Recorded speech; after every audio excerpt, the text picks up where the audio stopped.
ngasho last ngathi umuntu ongahle angaboni umsebenzi waka Hugo Bros omuhla wenza kule country umuntu mhlawumbe ongaba ane problem. You know, last week besikhuluma ngendaba yama calculations sibe nawo for only 90 minutes. Eyami inhliziyo besembombela enye bela iSunnyside ukusupporta amajita lawa abuya from eLagos ukuthi abawina. Le angeke sifihla abanye abantu bebangayidingi ifavor. But that had to go right as well. Ukuwina kweNigeria because if Benin won, this would have been useless. Automatically kwenza ukuthi thina siqualify ukuwina kweNigeria. Lokho angeke sikubalekele. Nabo bazenzela umsebenzi wabo, but ngelinye side basincedile South Africa ukuthi bayiwine le game because if bebangayiluza besingeke siqualify ukuyodlala le World Cup njengamanje. So Nkululeko you know ukuba kwalama team awu3 la South Africa especially Pirates, Sundowns, Chiefs badlala mhlawumbe ama continental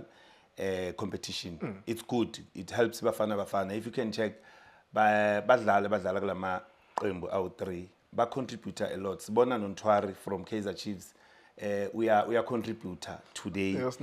Usincede kakhulu. Ngabheka yes angisho ukuthi uApolis I mean umbatha noma khupa lamabhola bawashayanga ngendlela right. The technique was good but bheka lamagoli yaka umdlalo ofana nombatha ubheke nebhola kaMakhupa if goalkeeper ofana no Arubi ngabe usikhipile la kule game uNtwara deserve RTP la eMzansi kumele simnikeze indawo uNtwara ahlale khona because wenza umsebenzi ubelula. Yes nathi sizenzela umsebenzi wabalula but uyabona ukuthi amagoli angene kuNtwara today le 2 goals akusumdlalo ukuthi bekalwa njengabo Arubi ukuthi akafuni. You understand? So yeah, thanks for that kubadlala abafana noNtwara Nkululeko. It's not a bucky, it's the new Hilux Legend 55.